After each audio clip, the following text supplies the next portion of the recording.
Nella semplicità della condivisione di una passione, ma anche nella consapevolezza del messaggio grande espresso dalla figura di riferimento, la compagnia Piediscalzi di Levi si ripropone al pubblico con una replica, questa volta a Chiavari, dello spettacolo musicale Frate Francesco. L'obiettivo è quello di offrire uno spazio di ascolto e di riflessione sull'essenza del messaggio francescano. È un messaggio personale e universale.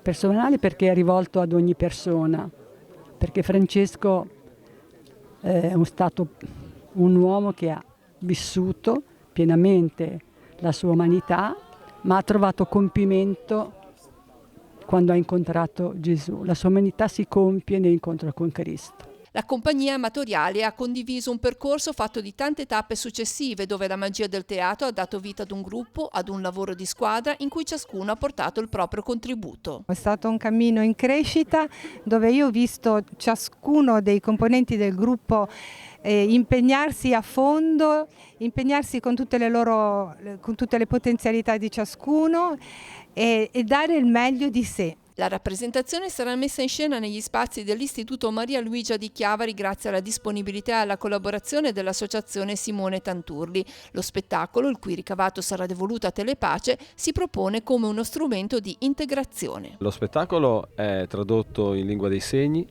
dall'inizio alla fine, canzoni comprese, e quindi darà la possibilità a tutte le persone sorde di poter seguire interamente lo spettacolo, ma anche appunto dare un segnale molto forte di integrazione, unita anche al fatto che il protagonista è un ragazzo ipovedente che ha dimostrato con i fatti quanto sia possibile comunque, grazie al teatro che è meraviglioso in questo senso, integrare diversità apparenti o sostanziali, rendendo poi sempre più forte il gruppo e soprattutto l'emotività che viene trasmessa alla gente che vede e che ascolta.